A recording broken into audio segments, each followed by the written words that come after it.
I'm pretty sure I hit record. I did. I hit record. I can't really. Oh my God, nobody look! Nobody look! Nobody look! Nobody look! Nobody look! Do you have something pithy to open us with? Do I have something what? Pithy. Do people know what pithy means? Or are they going to think you just said piss with a lisp? No, pithy. I pith all of myself.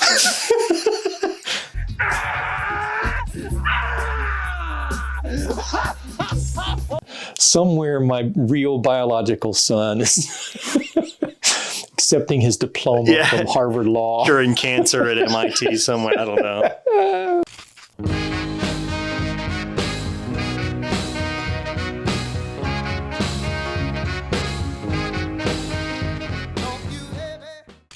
Hello there. I'm Dr. Paul. I'm Diet Dr. Paul. And together we are Rotten Taters. And Father, Son, Boomer, Millennial talking about movies coming at you every single week. Ooh, I'm blind. I'm blind. Almost 2 years straight, haven't missed a single week, more than once a week. We have our What to Watch that comes at the beginning of the week, and Thursdays we drop our regular episodes here, and those regular episodes range from movies, pop culture, comic books, model kits, our place in the world, faith, everything. Don't always agree on everything. Don't know what he's going to say. I don't know what I'm going to say. Goodness. Yes. And today, I prefer less nightmares in my life. man, that was my elevator speech right there. Today's episode. Yes. They're waiting on bated breath. Well, they probably going to want a little bit longer because we're about to fire some shots at some of y'all.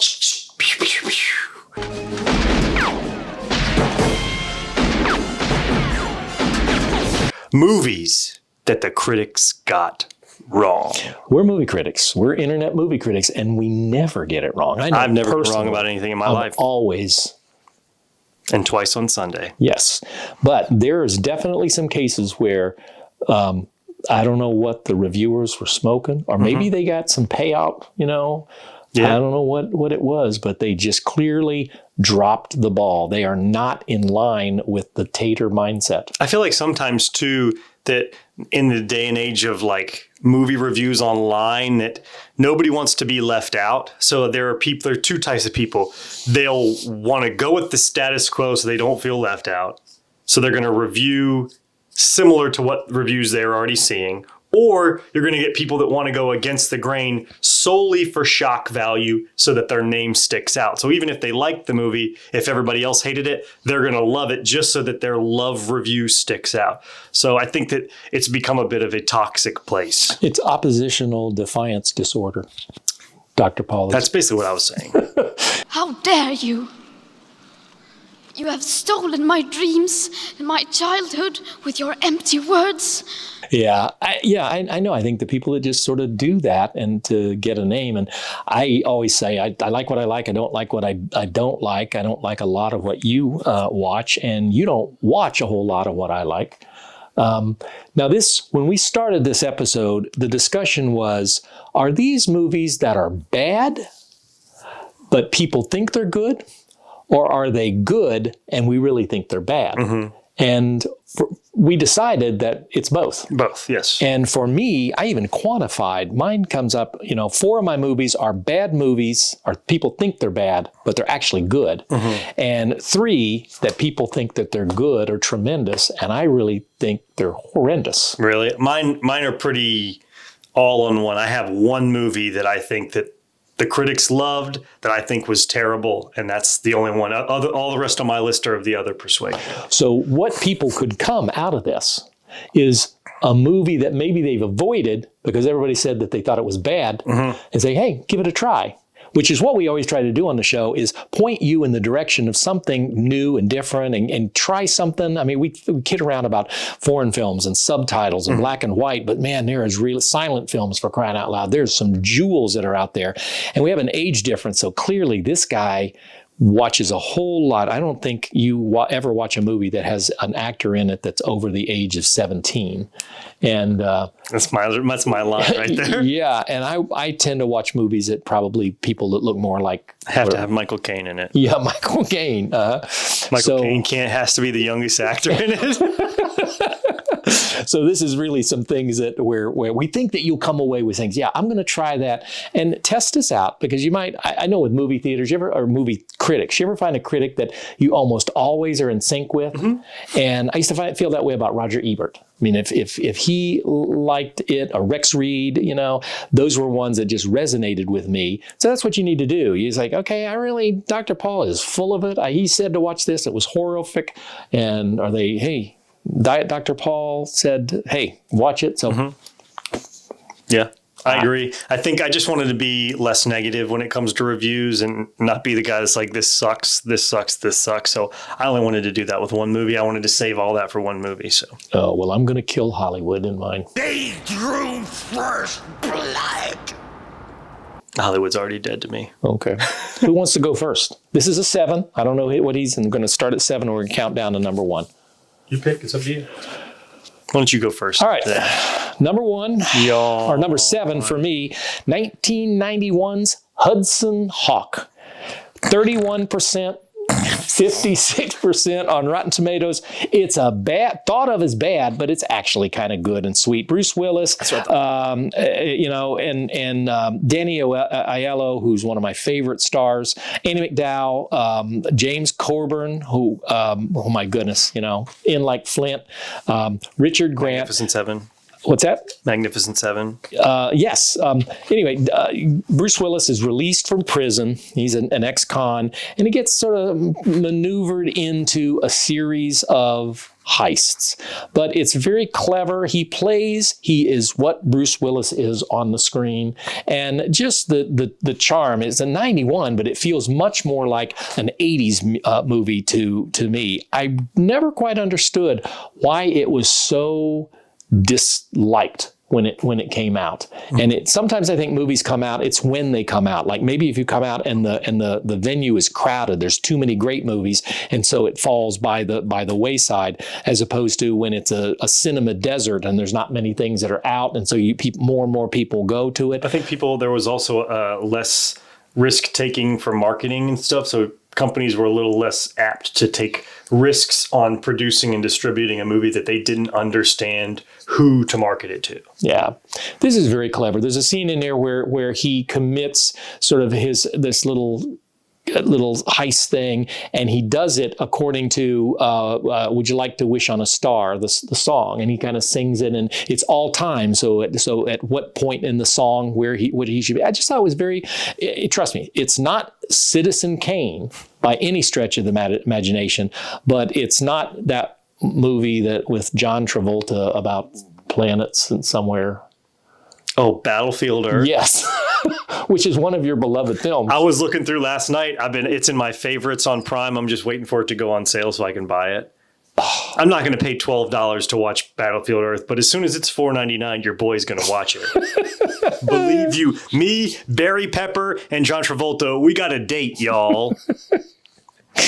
Okay. That was your number 7? That was my number 7. All right. First of all, before I go farther, how many overlaps do you think? I don't. Like I said, there's potential for a couple specific movies, but outside that, I don't think. Okay, I didn't think so either.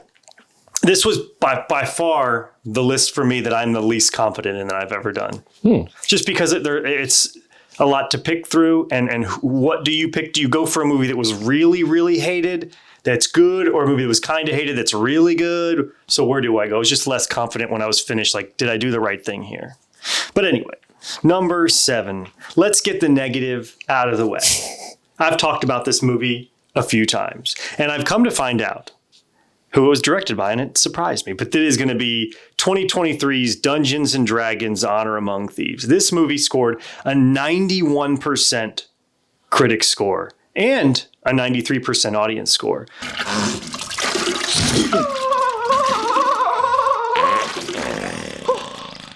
Directed by John Francis Daly. Does that name ring a bell to you? He's the little boy from Freaks and Geeks. like the main little kid, that's John Francis Daley. He directed that movie. That's the only good redeeming quality this thing has. Can we talk here for a second to pull a page from his book? Come in a little closer here. Come closer. Whoa. Back up. Not so far. All right, right there. To those of you that liked, nay, loved this film, can I ask you a question? What did you drink that day? How much did you have? And can you get me some? Because there is just nothing about this movie that is any good. I really think that this movie is comparable to Your Highness, which is a terrible film, but they're very comparable. They look similar. It's a similar storyline. It's like got the D&D back to it, but it just makes no sense. The storyline makes zero flipping sense. And We saw this. we did see it, and I was angry in the theater because it made no sense. The story is about this guy and his daughter. They need to go get this relic, this artifact, so they can bring her mother back from the dead. They get the relic at the end of the movie, and they don't bring her back from the dead. Rest my case. I think it's a throwaway movie. I think I put it in the category a lot of the Fast and Furious films, kind of stuff. It's all flash, it's pretty to look at, but it wasn't an engaging story. And I don't know why people loved it. I People fawned over this thing. It's stupid. It's bottom dwelling. It's pedantic. It just I don't understand what people got from it. I just don't. Well, even the casting of it. I mean, they've got Chris Pine is there. I love him. I like Chris Pine, but I just didn't find anything that they gave them any story or anything that would really make it memorable. So I totally agree with you. Hugh Grant in this. Hugh Grant in Heretic. Yes. Big flipping difference. Yes. Yes. Justice Williams was in I Saw the TV Glow. Does an amazing job in that. In this, he's terrible. Sophia Lillis, you can't just put her in everything and expect that, it's all go. It's just, come on. What are we doing here? What are we doing? What were you smoking? And or drinking. Good choice, right? No, I know it. Okay. They know it too, deep down inside. My number 6, used cars. Test Drive with Nice Toby. segue, Paul. It was 1980, 77% on Rotten Tomatoes, but that does not tell all the stories. No, because this is a pre-Rotten Tomatoes movie. Yes, and it came out, it was really generally thought of as bad, but it is actually a good movie. First of all, you got Kurt Russell. My boy. He'll be in next week. Jack Warden, directed by Robert Zemeckis, for crying out loud. It was panned when it came out. It was considered a one-joke pony, too much plot. It really did not do very well at all. I saw it on the big screen, and then I went back and saw it again on the big screen. The story is essentially a... Must be nice if Dr. Paul saw it twice. Yes, it's essentially a story of a car lot, and two brothers that are identical twins, and they're going to lose the property, and they make a commercial that says we've got a mile of cars, and they're going to get shut down for lying and all this kind of stuff. So they have to figure out a way of how they're going to have a mile of cars. Mm-hmm. But it's just really it's Kurt Russell, the humor. It's kind of like the transition from his TV childhood to computer wore tennis shoes to being the character that he was with John Carpenter, Escape from L.A.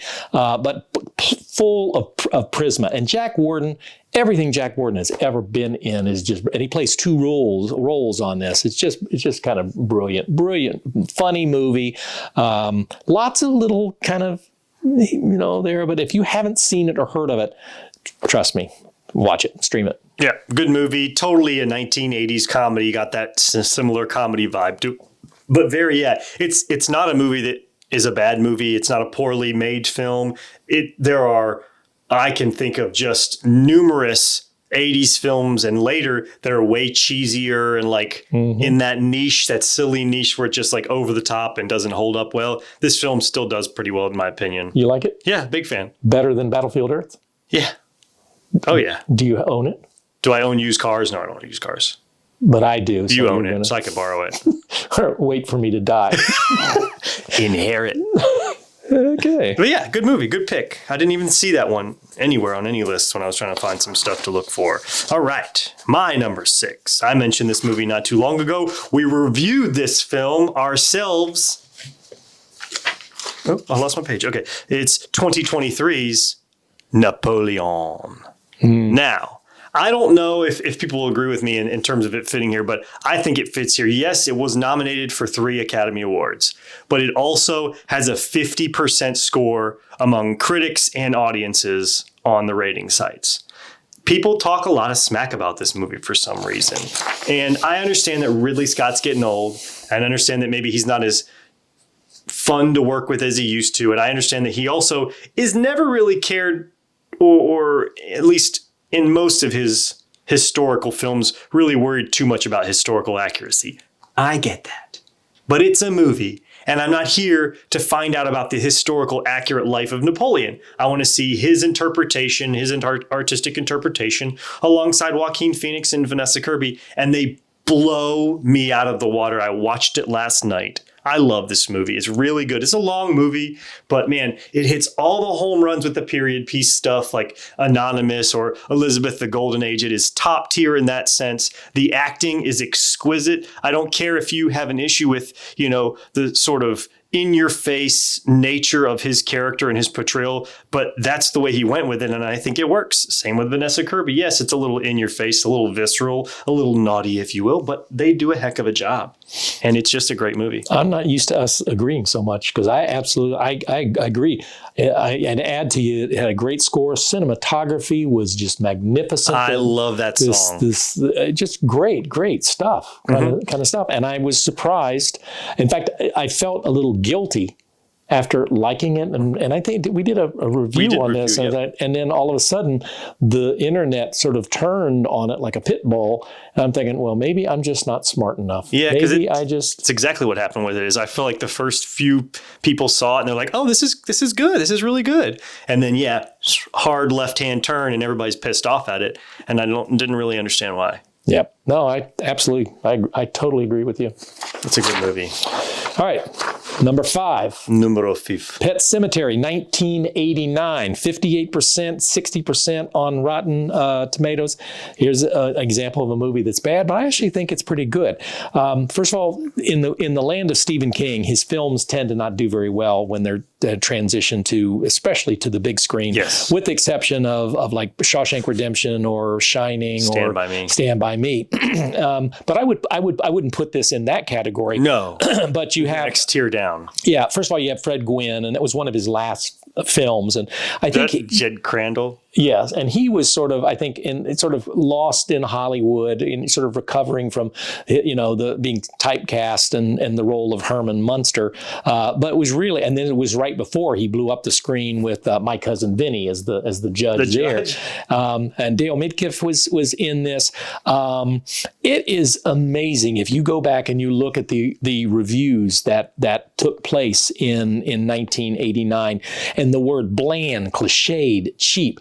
It was called a bomb. 0 stars, an ugly failure. I mean, it is venomous.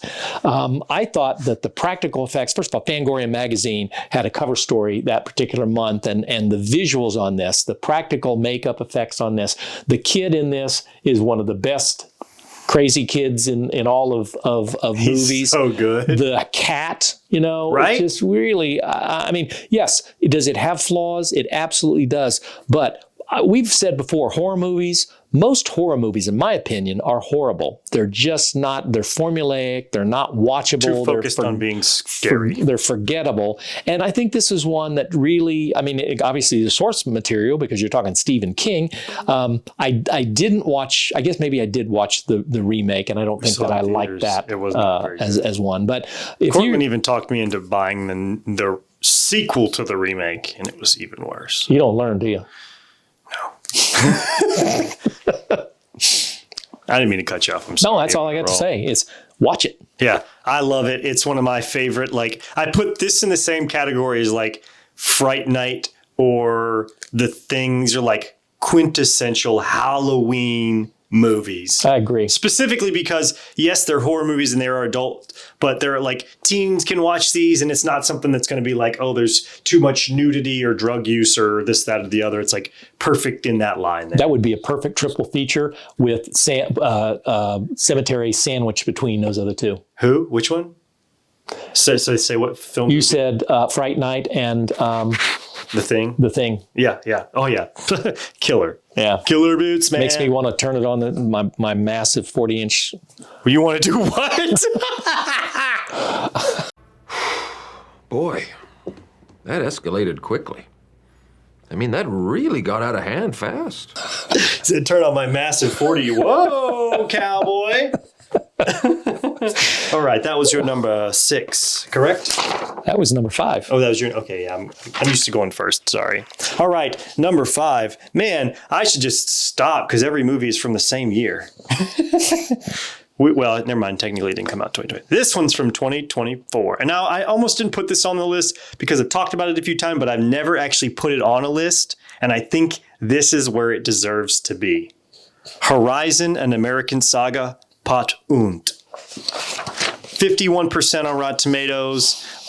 It got pulled from theaters early and they almost canned the rest of it. Yes. However, like The Family Guy, the great Family Guy once did, it has reignited some fervor via streaming platforms, and it looks like we are going to get the second and third installment, which I believe the second's already finished. Right. They just haven't released it. Right. Man, it's a good movie. I know why it didn't do well, because they weren't concerned in any shape or form with like a narrative over one film. This is a narrative that's going to take 12 hours.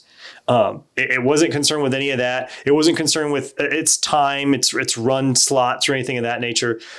And it got brutalized because of that. And now I understand it's not Lord of the Rings, but Lord of the Rings did the same thing.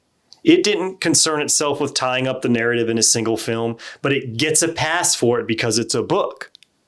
So it's just sort of my thing is I don't know that it should have been ripped apart as much as it was, but I'll you know, it did deserve a little bit of like, okay, at least maybe some flawed to it, but not totally making a bad movie out of it. I absolutely 100% agree with you. I liked it. I thought it was overly long, but Yes, but it is. And I don't know, maybe it's the juxtaposition of what he was doing on Yellowstone at the same time. And I know he left, in order to be able to film this and that brouhaha. And then, of course, Yellowstone, kind of a lot of criticism on how it ended. But no, this was a Napoleon to me that I liked it. And the next thing I know, the internet has turned on it. And I'm thinking, man, what is it what did I not see? Or what did I see that other people didn't see? Right. Yeah. Same thing. It confused me. I expected way less when I went to go sit down and watch it. Yeah. I mean, Kevin Costner doesn't show up. I mean, it's like an hour into the movie before he shows up. I believe I even looked at it. It was about an hour. Yeah. But that's okay with me. I mean, it's telling a good story, and it's this cliff hanging that I want to know what's the rest of the story. Right. Yeah. And so, and I know that he was at risk of, I think I'd read that he was going to lose his home, but he helps self-finance this. Yeah. But it looks like that's might not happen. Yeah, because the movie that they released for part 1 is basically like the first 30 minutes of a standard movie. It's like the bad guy comes in and kills the guy's wife and kid. Now he's ready to go back for vengeance. The end. Yeah. But that's where this should be kicking off. But yeah, it's good stuff. Good stuff. All right. I've been taking it easy.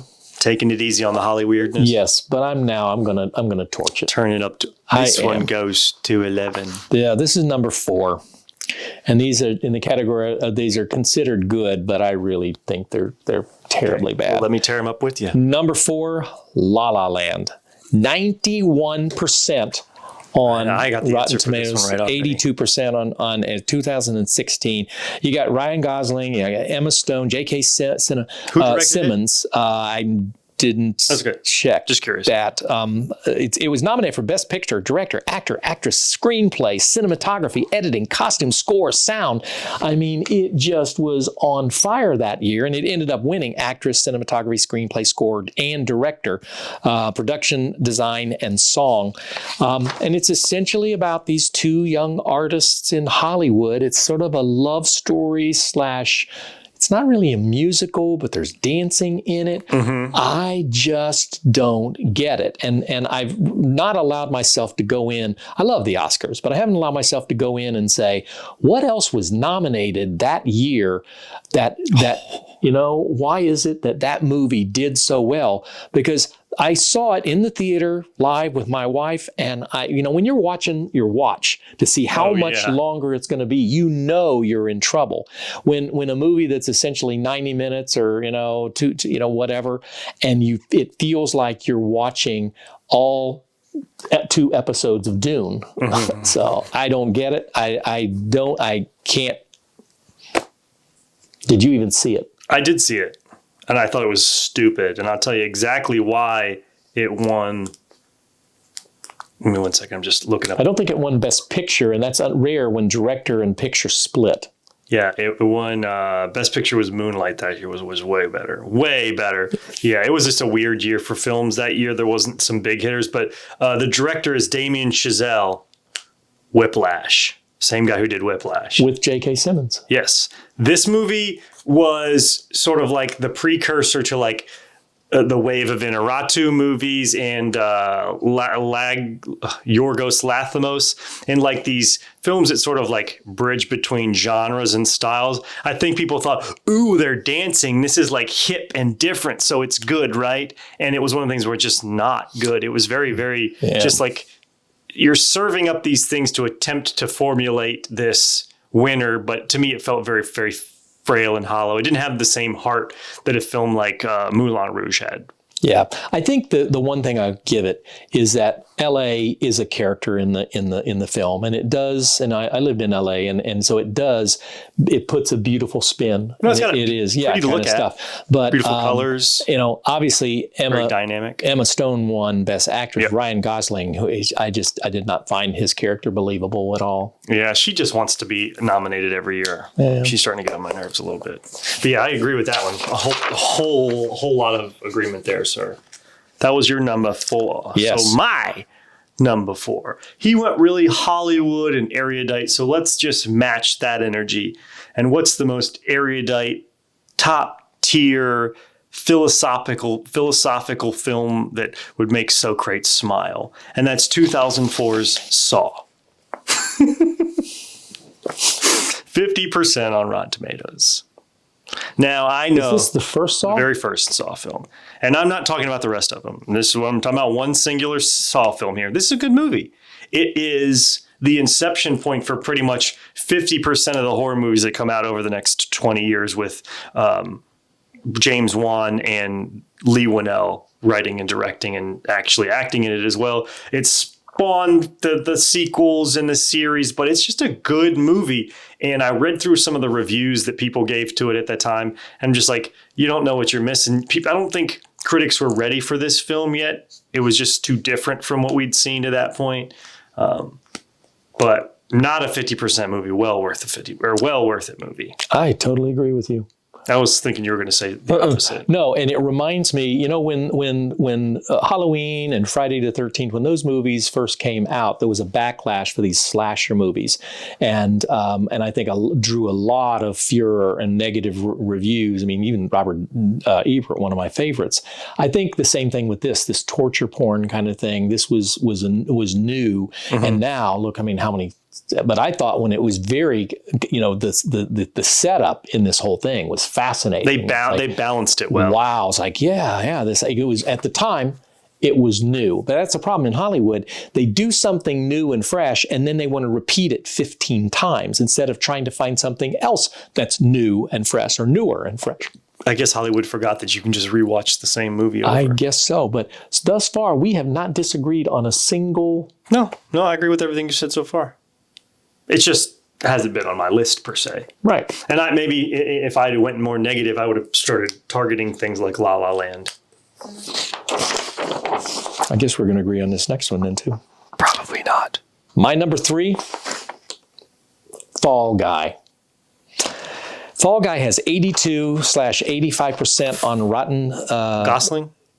Ryan Blunt? Gosling, And Emily Blunt? I Emily didn't see Blunt. I didn't see it. It is what folks are saying. It really celebrates stunt artistry, stunt performers, and actually, I think it makes stunts look boring. Time Magazine had this on their list of potentially best films of 2024. Oh, it got huge reviews. It got good reviews, but it didn't make any money at the box office. No, it is.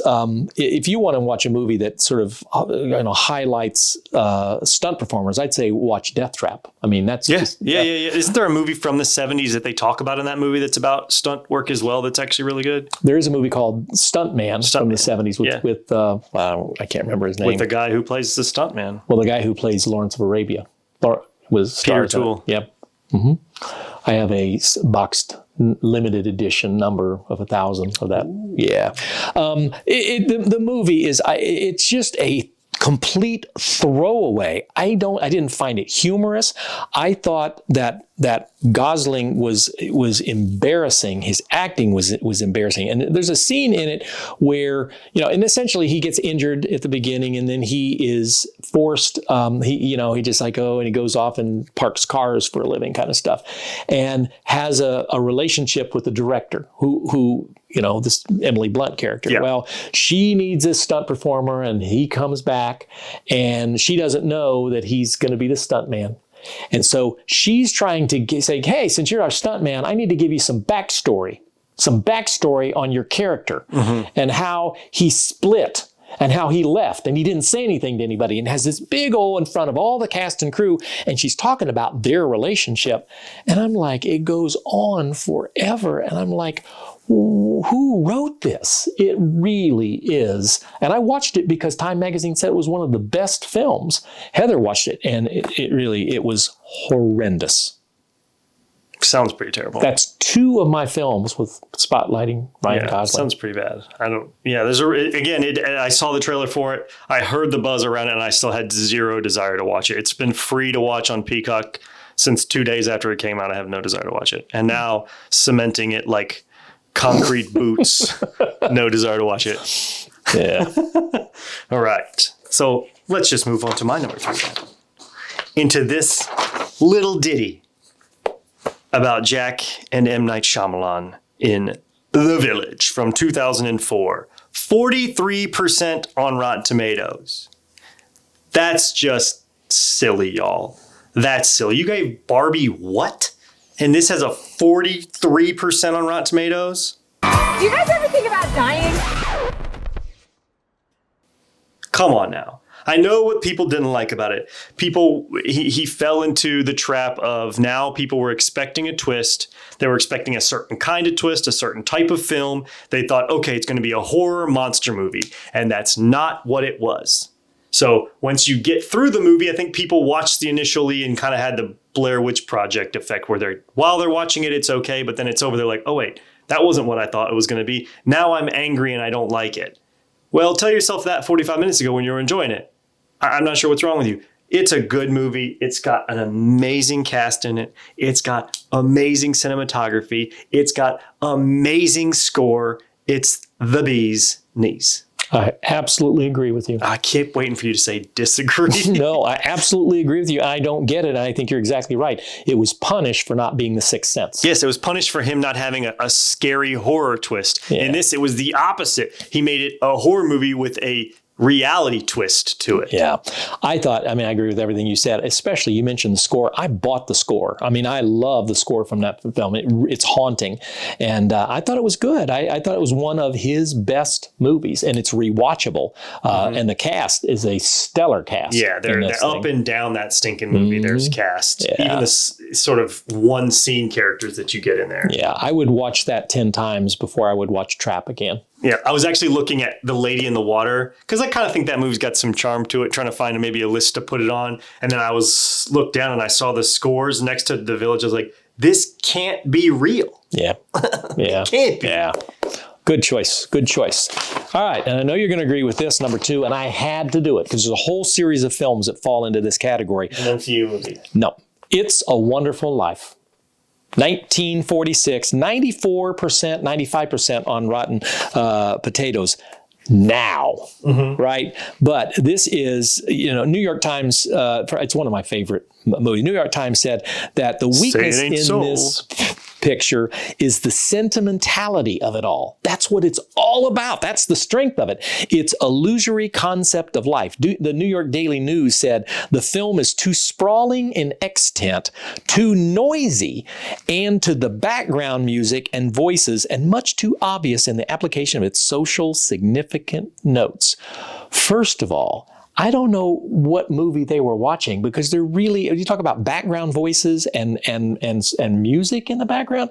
No, I don't see that at all. And sentimentality, this has now become one of the greatest Christmas movies of all time. It's a movie, a Christmas movie. Of course it's going to be sentimental. Yes. Like Krampus. That's being like, hey, this Halloween movie has too much Halloween in it. Yes. There's too much candy in your bucket. Yeah. And I know there are people out there that watch, it's because it's a Christmas movie and we tend to gravitate for ones that are less sentimental and more comic and that kind of stuff. And it's black and white, which a lot of people are going to have a problem with, but it is, I do believe it's one of the finest films ever made. I think it's the best that Frank Capra, the director, ever did in all of his canon. Every time a bell rings, an angel gets his wings. Do you love this film? Clarence. I want to live, Clarence. Clarence. Do you love this film? It's all right. Do you own it? I don't own it. But I would rather watch this than like Citizen Kane for a million times over. I'd rather watch It's a Wonderful Life. But it's just kind of like seen it before. It's all right. You're not a sentimental kind of guy. No. You don't. You cried when Iron Man. What's wrong with that? Okay. All right. I'm surprised you haven't slammed on an Iron Man movie or a MCU movie yet, but there's still 2 more picks. No, this is number 1. Oh, you have number 1 for you, so I have 2 more. Okay, for my numero dos, let's rewind back to the year 2002 and watch Equilibrium. Do you remember that? Christian Bale looked a little bit like The Matrix, where they're not allowed to feel anymore. Yeah, it's super under the radar when it came out. Now there's a cult following behind it because it does look like someone was trying. If you just saw the cover of the movie, because I was working in a film video store when this movie came out. It was my first job ever working at Energy Video. And I remember seeing the cover to it, and it looks like a knockoff Matrix film, which came out just a year prior. So I think people saw that and people were like, I don't give a crap about that. It was released very, very short American run, like made no box office cash whatsoever in video stores, made no money in the video stores. It wasn't until years later that it sort of latched on to like a cult status. But it is a really, really good movie. I'd put it in the same category as like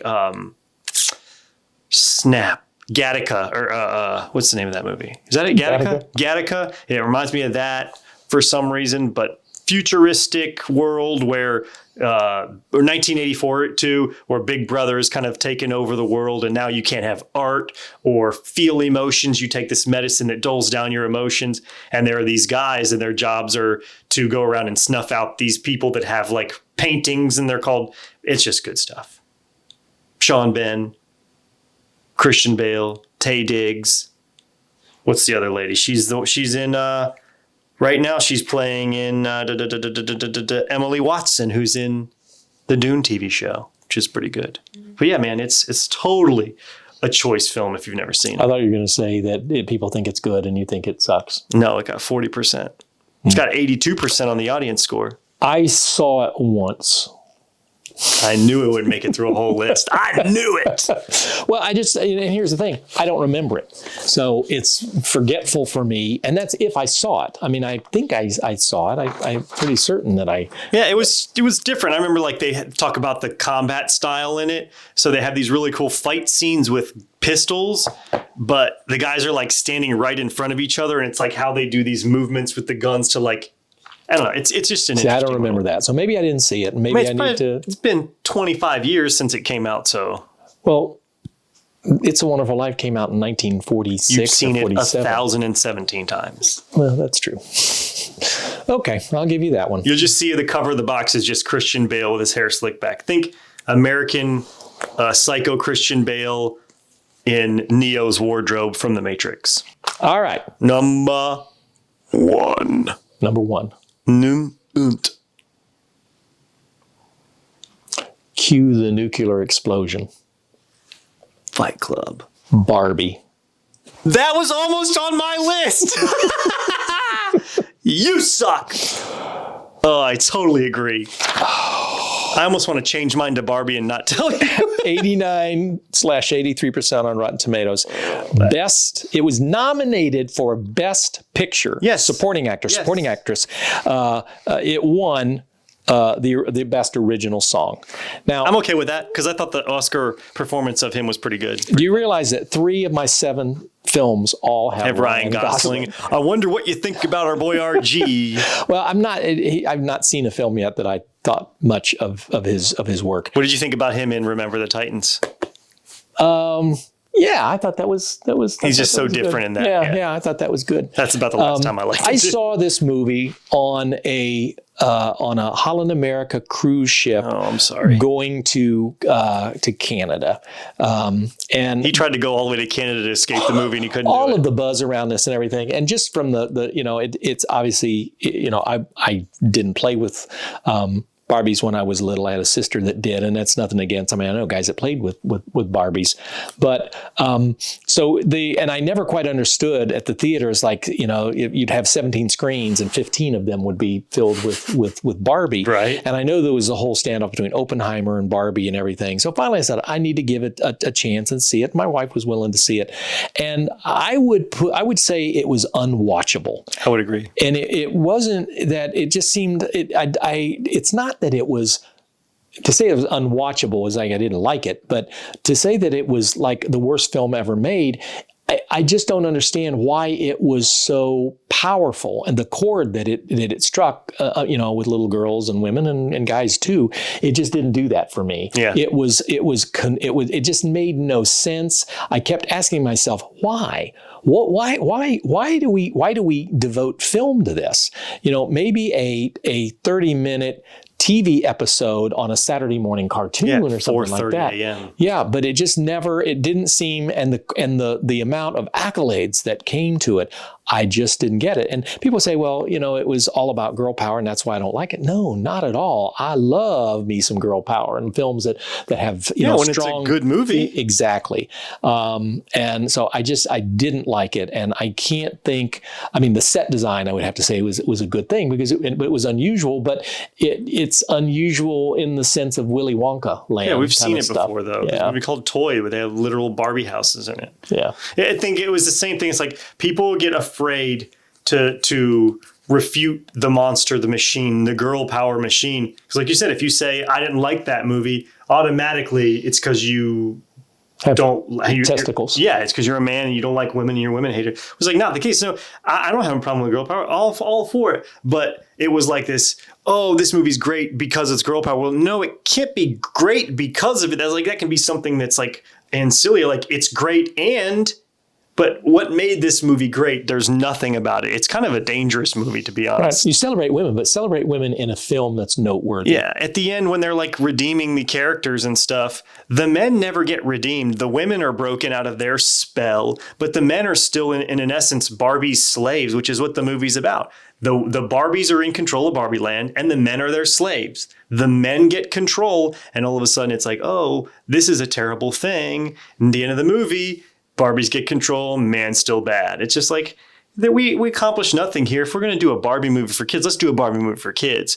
But you made an adult movie and you shrink wrapped it in kids' paraphernalia, and now you piss me off. And that, people, is what grinds my gears. Tom? Send your letters to, what's your address again? Quick, what's the number for 911?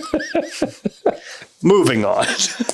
I think we've covered that chestnut. This was the one that I was worried that we may overlap on, and I'm glad we didn't because now I get to talk about it. don't know why I closed it. Well, I have 8 films on my list. Okay. Number unt from 2001. Donnie Darko.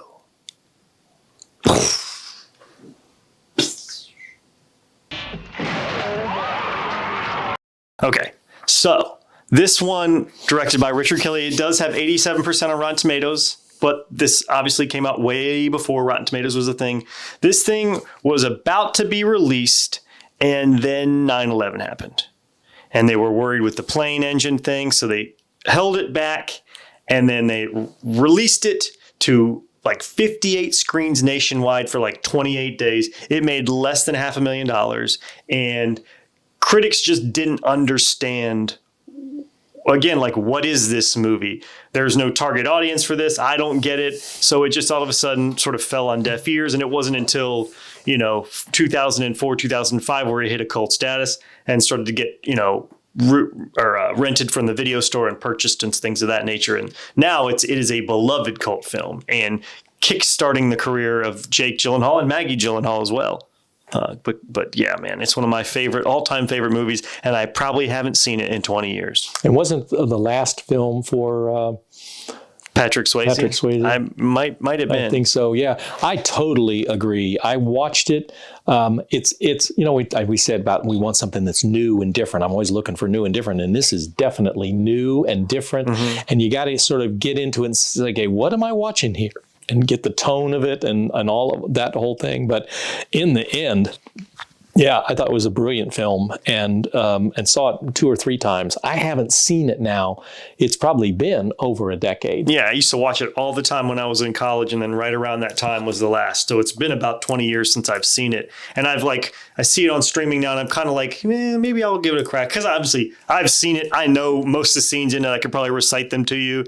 But it's still a bomb diggity movie. Yeah. No, I think so. Essentially, what our viewers are going to get here today is a list of about, 15, 16 films that are go-tos. Go get them, with the exception of Barbie and things. Stay away from... Barbie was one of my honorable mentions. Yeah. No, so there's some jewels in here that I would encourage you to seek out. Used Car especially, that'd be the one on my list, and It's a Wonderful Life. I mean, you can watch it year round. Hudson Hawk. That's probably one people have never seen. Yeah. Did you have any honorable mentions? No, this was really hard for me to come up with these, and I didn't want it to be all movies that are like people think are good and I hate kind of stuff because. Yeah, I want to give a shout out to just a couple. A Knight's Tale with our boy Heath Ledger in it is got a pretty low rating on it. I love that movie. And it's such a good movie, a good mixture of like contemporary 90s cinema, or popcorn blockbuster cinema, and then like medieval Renaissance films. It's one of my favorite films. Yeah, I like that. I also like The Replacements is on there as well. I love that too. I knew. I'm just tickling all the fancies. Obviously it's a sports movie, and it is very unbelievable in terms of like it's happening. But Gene Hackman, Keanu Reeves, baby. But it's so good. And then where's the other one? Blah, blah, blah, blah, blah, blah. Oh, Kung Pao, Enter the Fist. And I really like... what I just said? No. The Replacements? I don't know that I like that as much. Kung Pao. The reason why I put it on there is because it's got a 13% critic score. Isn't that, Danny McBride is involved in this in some way? No, Kung Pao Enter the Fist, it's got an American actor in it, but it was from like 2004 or something like that. Oh. Yeah, and at the apartment complex with the old lady and the different gangs are warring. It's sort of like an American crossover with Asian action films, but not a 13% by any stretch. Deserved well above that. It's not like any earth-shattering film, but I thought it was deserved to be mentioned at least. Yeah. Good. Well, was it good for you? Yeah. Hollywood in flames. Yeah. Hollywood is broken and burned to the ground. Yeah. I know exactly what I can use there. We hope you enjoyed this time together, and we hope that you send us your mail. The internet's been very kind, and the internet can be a cold and dark and horrible place, and I really don't want any Barbie hate thrown our way, but are interested in your genuine opinion, well thought out and carefully worded. And go back and watch some of our other episodes. Like us, subscribe to us. checks, cash, money order. Rubies and gems. Yeah. Crypto coin. Crypto, yeah, we'll take some of that. Some Bitcoin. Yeah. Any of that good stuff. Every single week, I think I said earlier, we drop a new episode. So we will see you at our next episode and at the theaters, baby.